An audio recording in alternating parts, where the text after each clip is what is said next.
আসসালামু আলাইকুম। আমরা এখন দেখব পাওয়ার গ্রিড বাংলাদেশ পিএলসি এর জুনিয়র হিসাব সহকারী, জুনিয়র প্রশাসনিক সহকারী পদের এমসিকিউ পরীক্ষার গণিত অংশের প্রশ্ন সমাধান। আমাদের চ্যানেলটির সাথেই থাকুন। আমরা প্রতি পরীক্ষার পর চেষ্টা করি সেই পরীক্ষার প্রশ্নের গণিত অংশের সমাধান ভিডিও আকারে আপলোড করার জন্য। অঙ্ক শুরু হবে 57 নম্বর অঙ্ক দিয়ে। 57 নম্বর অঙ্কে বলা ছিল 1 থেকে 23 পর্যন্ত সংখ্যার যোগফল কত। তো 1 থেকে 23 পর্যন্ত সংখ্যার যোগফল বের করার ক্ষেত্রে আমাদের যেটা করতে হয় সেটা হচ্ছে সূত্র হচ্ছে n ইন্টু n প্লাস 1/2। তাহলে এখানে n হচ্ছে 23 আর এটা আসবে হচ্ছে 23 প্লাস 1 ডিভাইডেড বাই 2 ইকুয়ালস আসবে হচ্ছে 23 ইন্টু 24/2। এইটা ক্যালকুলেশন করলে পাওয়া যাবে হচ্ছে 276 হবে হচ্ছে যোগফল। এটি এই প্রশ্নের উত্তর।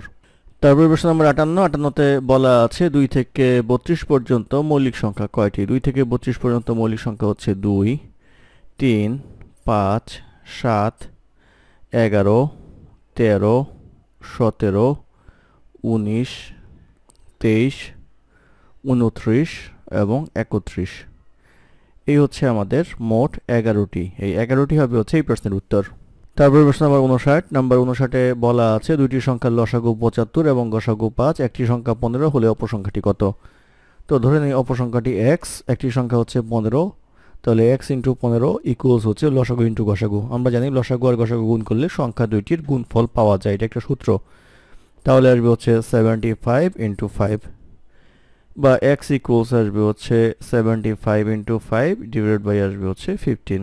এটা ক্যালকুলেশন করলে পাওয়া যাবে হচ্ছে 25, অর্থাৎ x এর ভ্যালু আসবে হচ্ছে 25। এটি হবে এই প্রশ্নের উত্তর। তারপর প্রশ্ন নাম্বার 60। নাম্বার 60-এ বলা আছে 3 অঙ্কের বৃহত্তম ও ক্ষুদ্রতম সংখ্যার পার্থক্য কত।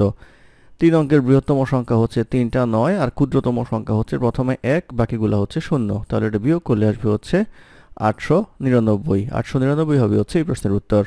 তারপর প্রশ্ন নাম্বার 61। 61তে বলা আছে একটি সংখ্যার অর্ধেক তার 1/3 চেয়ে 17 বেশি, সংখ্যাটি কত। তো সংখ্যাটি ধরে নেই x, x এর অর্ধেক মানে হচ্ছে x/2 আর 1/3 মানে হচ্ছে x/3। এটা যে পার্থক্য এটা আসবে হচ্ছে 17। তো এটা যদি 17 হয় তাহলে লসাগু আসবে হচ্ছে 6, তাহলে 3x মাইনাস 2x ইকুয়ালস আসবে হচ্ছে 17 বা x ইকুয়ালস আসবে হচ্ছে 17 ইন্টু 6 বা x ইকুয়ালস আসবে হচ্ছে 102। 102 হবে হচ্ছে এই প্রশ্নের উত্তর। তারপরে প্রশ্ন নাম্বার 62। নাম্বার 62তে বলা আছে 13, 17, 25, 41 এর পরবর্তী সংখ্যা কত। তো 13 এবং 17-এর মধ্যে যে পার্থক্য এটা হচ্ছে 4, এটার যে পার্থক্য এটা হচ্ছে 8, এটার যে পার্থক্য এটা হচ্ছে 16, তাহলে পরের যে পার্থক্যটা হবে এটা হবে হচ্ছে 32। তাহলে 41 এর 32 যোগ করলে আসবে হচ্ছে 73, অর্থাৎ পরবর্তী সংখ্যাটি হবে হচ্ছে 73। এটাই এই প্রশ্নের উত্তর। তারপর প্রশ্ন নম্বর 63। 63-তে বলা আছে একটি চেয়ার 180 টাকায় বিক্রি করায় 25% লাভ হয়, চেয়ারের ক্রয় মূল্য কত। 25% লাভ হওয়া মানে হচ্ছে 100 টাকা ক্রয় মূল্য হলে বিক্রয় মূল্য হচ্ছে 125 টাকা। তাহলে এখানে যেটা বলা আছে 180 টাকা, এটা হচ্ছে 125%-এর সমান। তাহলে 100%-এর সমান বের করতে গেলে 125 নিচে 100 উপরে, এটা ক্যালকুলেশন করলে আমরা পাবো হচ্ছে 144 টাকা। এই 144 টাকা হবে হচ্ছে ক্রয় মূল্য। এটাই প্রশ্নের উত্তর। তারপর প্রশ্ন নম্বর 64। 64-তে বলা আছে একটি চাকা 440 মিটার পথ যেতে 10 বার ঘুরে চাকাটির ব্যাসার্ধ কত। তো 10 বার ঘুরে যায় হচ্ছে 440 মিটার। তাহলে একবার ঘুরে যাবে হচ্ছে আমাদের 440 ভাগ হচ্ছে 10 ইকুয়াল যাবে হচ্ছে 44 মিটার। তো 44 মিটার যদি একবার ঘুরে যায় হচ্ছে পরিধির সমান দূরত্ব, অর্থাৎ 2 পাই আর। আর যদি ব্যাসার্ধ হয় তাহলে 2 পাই আর। এই 2 পাই আর এর সমান আসবে হচ্ছে 44 বা পাই আর ইকুয়ালস আসবে হচ্ছে 22। আর ইকুয়ালস আসবে হচ্ছে 22/পাই ইকুয়ালস আসবে হচ্ছে 22/7 ইকুয়ালস আসবে হচ্ছে 22 ইন্টু 7/22 ইকুয়ালস আসবে হচ্ছে 7, অর্থাৎ ব্যাসার্ধ হবে হচ্ছে 7। এটি প্রশ্নের উত্তর। তারপর প্রশ্ন নম্বর 65। 65-তে বলা আছে লবণের মূল্য 25% বৃদ্ধি পেলে ব্যবহার শতকরা কত কমালে লবণের বাবদ ব্যয় বৃদ্ধি পাবে না। তো লবণের মূল্য যদি 25% বৃদ্ধি পায় তাহলে 100 টাকার লবণ এখন 25% বৃদ্ধি পেয়ে হয়ে যাবে হচ্ছে 125 টাকা। আবার এটার ব্যবহার কমাতে গেলে আপনার 100 টাকায় নিয়ে আসতে হবে খরচটা। তাহলে এখান থেকে বিয়োগ করতে হবে হচ্ছে 25। তাহলে কত কমাতে হবে? 25 কমাতে হবে। কতর মধ্যে? 125 মধ্যে। তাহলে 25 ডিভাইডেড বাই 125 ইন্টু 100, এটা করলে পাওয়া যাবে হচ্ছে ব্যবহার কত কমাতে হবে। এটা করলে আসবে হচ্ছে 20%। এই 20% হবে হচ্ছে এই প্রশ্নের উত্তর। তারপর প্রশ্ন নাম্বার 66তে বলা আছে কোন ত্রিভুজের তিনটি বাহুকে বর্ধিত করলে উৎপন্ন বহিস্থ কোণ তিনটির সমষ্টি কত ডিগ্রি হয়। তো এটা ব্যাপারটা হচ্ছে এমন, যদি এরকম একটা ত্রিভুজ হয়, ত্রিভুজের তিনটা বাহুকে বর্ধিত করলে, এটা ধরেন এদিকে বর্ধিত করলাম, এটাকে এদিকে বর্ধিত করলাম, এটাকে এদিকে বর্ধিত করলাম, তাহলে এই কোণ আর এই কোণ যোগ করলে হয় হচ্ছে 360 ডিগ্রি। 360 ডিগ্রি হবে হচ্ছে এই প্রশ্নের উত্তর। তারপর প্রশ্ন নাম্বার 68। নাম্বার 68তে বলা আছে 121, 154, 279, 594 কোন সংখ্যাটি অন্য সংখ্যা হতে ভিন্ন। এখানে এই সংখ্যাটি ভিন্ন কারণ হচ্ছে এটা একটা বর্গ সংখ্যা, সেক্ষেত্রে 121 হবে এই প্রশ্নের উত্তর। তারপর প্রশ্ন নাম্বার 69। নাম্বার 69-এ বলা আছে পিতা ও পুত্রের বয়সের সমষ্টি 60 বছর, তাদের বয়সের অনুপাত 7:3।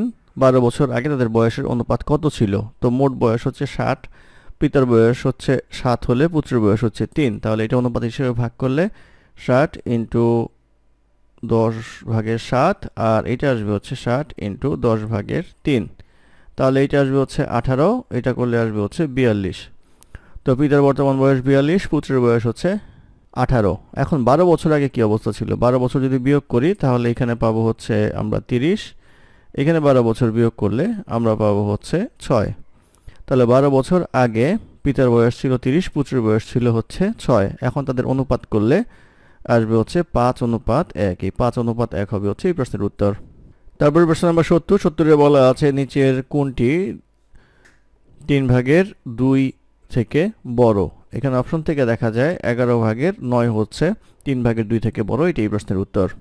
তারপরে প্রশ্ন নাম্বার 71। 71-এ বলা আছে একটি সমবাহু ত্রিভুজের প্রতি বাহুর দৈর্ঘ্য 10 মিটার হলে ত্রিভুজের ক্ষেত্রফল কত। তো সমবাহু ত্রিভুজের ক্ষেত্রফল হচ্ছে √3/4 স্কয়ার, এ মানে হচ্ছে বাহু স্কয়ার। তাহলে √3/4, এ মানে হচ্ছে এখানে 10 স্কয়ার, ইকুয়ালস আসবে √3/4 ইন্টু 100, এটা কাটলে আসবে হচ্ছে 25, ইকুয়ালস আসবে হচ্ছে 25√3। 25√3 হবে হচ্ছে ক্ষেত্রফল, এটি হবে প্রশ্নের উত্তর। তারপরে প্রশ্ন নম্বর 72। 72-এ বলা আছে একটি বৃত্তের ব্যাস দ্বিগুণ করা হলে ক্ষেত্রফল কত গুণ হবে। একটা বৃত্তের ব্যাস দ্বিগুণ করা হলে ক্ষেত্রফল হবে হচ্ছে 4 গুণ, কারণ সব সময় আমাদের যে হিসাবটা আসে সেটা হচ্ছে πr² অথবা πd²/4 এমন আসে হচ্ছে ক্ষেত্রফল। সেই ক্ষেত্রে আমাদের এই ব্যাস বা ব্যাসার্ধ যেটি হোক না কেন সেটা যদি আমাদের দ্বিগুণ করা হয় তাহলে এটার স্কয়ার হয়ে যায়, অর্থাৎ 1 থাকলে 1 স্কয়ার, 2 থাকলে 2 স্কয়ার হয়ে 4 হয়ে যায়। সেই ক্ষেত্রে 4 গুণ হবে দ্বিগুণ করলে, এই 4 গুণ হবে হচ্ছে এই প্রশ্নের উত্তর। ধন্যবাদ আমাদের সাথে থাকার জন্য। আমাদের চ্যানেলটি ভালো লাগলে অবশ্যই সাবস্ক্রাইব করবেন, লাইক কমেন্ট এবং শেয়ার করবেন। অঙ্কে কোনো সমস্যা থাকলে আমাদের কমেন্টে জানাবেন, আমরা চেষ্টা করব কমেন্টে রিপ্লাই দেওয়ার জন্য। ধন্যবাদ।